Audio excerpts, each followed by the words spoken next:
Let's bring into the conversation author and MSNBC political analyst, our friend Anand Giridharadas. His new book is titled The Persuaders: At the Front Lines of the Fights for Hearts, Minds, and Democracy. Anand's latest piece for the New York Times is titled, "This Week, Billionaires Made a Strong Case for Abolishing Themselves." Anand, you write this in part, quote, "Elon Musk is running Twitter into the ground with much of the company's staff fired or quitting, outages spiking, and everyone on my timeline hurrying to tell the app the things they have been meaning to say before it departs." Jeff Bezos, the founder of Amazon, made a big splash when CNN released an interview in which he announced he was giving the great bulk of his more than $120 billion fortune away. Just minutes after his philanthropy announcement on CNN, news broke Amazon would be laying off thousands of workers. Then, of course, there was Sam Bankman-Fried, the disgraced crypto kingpin whose spectacular downfall, along with that of FTX, the company he founded, caused $32 billion to disappear, much of it belonging to hundreds of thousands of regular people. Finally, of course, this week there was Donald Trump.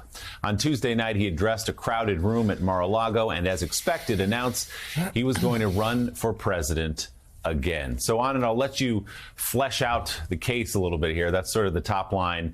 But we can start with Elon Musk and what he's doing at Twitter. It appears to be a game to him, but letting Donald Trump back in the room. Kanye was posting again yesterday as well. What does it all add up to?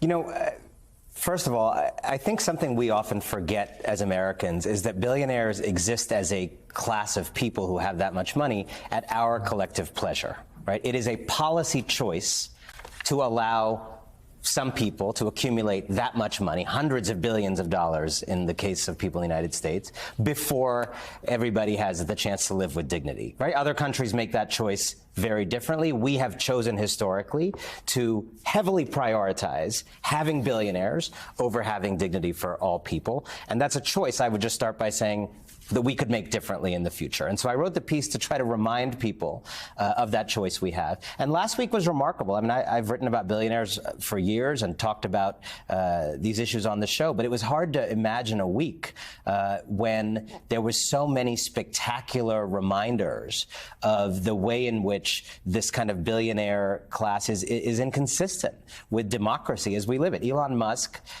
is a sort of adolescent in his 50s. Everybody can see that. I don't think anybody would say Elon Musk is a normal 51-year-old man who has bought this platform that he himself calls the global town square, certainly functions, has that kind of social importance. And because of what is so evidently his own feeble limitations. He's a limited man.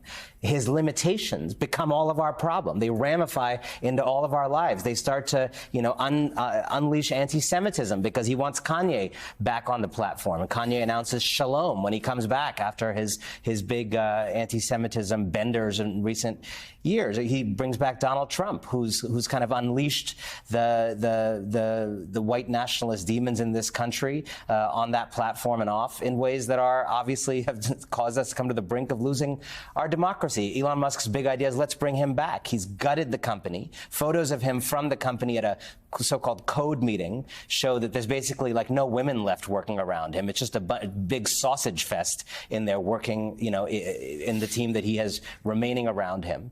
And then, the rest of the week was Jeff Bezos doing this big song and dance about philanthropy, while then an hour later, his company lays off thousands of people right before Thanksgiving, going home, having to tell their kids, Mommy or Daddy doesn't have a job anymore because of this guy who's apparently giving money away to help people, I guess, like us who don't have jobs. You have Sam Bankman-Fried, an incredible example of someone who had these he wasn't even into philanthropy in this moment. He was still just making money and telling us that simply the way he was making money was going to help all of us. He was going to smash the system, man. He was going to bring down the big banks, and he was going to create this new era of finance for everyone. You could all get in on the crypto thing, and he just lost everyone's money. He makes the big banks look good by comparison. And then, of course, Trump. Who I always have appreciated. He's not even necessarily an actual billionaire, but I've always appreciated the nakedness. Unlike some of these other guys, he doesn't do a very good job of pretending that he's for the public benefit. He certainly ran on a campaign of smashing the system in 2016, but he is very nakedly revealing what I think is true of this group in general, which is that their existence as billionaires is sort of antithetical to our flourishing as a democracy. So let's talk about the intersection of gullibility and greed and SBF. That's how he goes now, Sam Bankman-Fried, who comes up with this idea that crypto is going to mean the end of JP Morgan. It's going to mean the end of Bank of America. We're going to be dealing in crypto. How does that happen? I think he was this disciple of a movement called effective altruism, but this has always been the move. There's different flavors of it. If someone shows up and just says, hey, Mike, I'm really eager to make a ton of money, you and most people listening to them would be like, good for you, but I'm not going to put you on TV. I'm not going to give you help. I'm not going to, right? But if someone comes along and says, I want to change the world, Mike. I want to change the world. I want to bring down these powerful institutions. I want to empower the little guy to get in on the big gold rush of our time, right? That kind of pose. We in America in particular are suckers for this kind of thing. And so people have figured out that although the business interest is what is real in their mind, what they front load is this phony altruism. They front load, I'm making all this money. He called it earn to give, part of this effective altruist movement. I'm going to earn all this money to be able to give it away. I'm going to smash the system, right? It's what Trump did with his pseudo-populism. It's what all of these guys do. And I think we need to, talking about the persuaders, like my focus is not on persuading billionaires to be different. It's persuading you watching this and all of us to think about our power to have a world in which we first worry about regulating these companies properly, taxing these billionaires properly, doing antitrust properly so we don't have one store, one news site, one everything.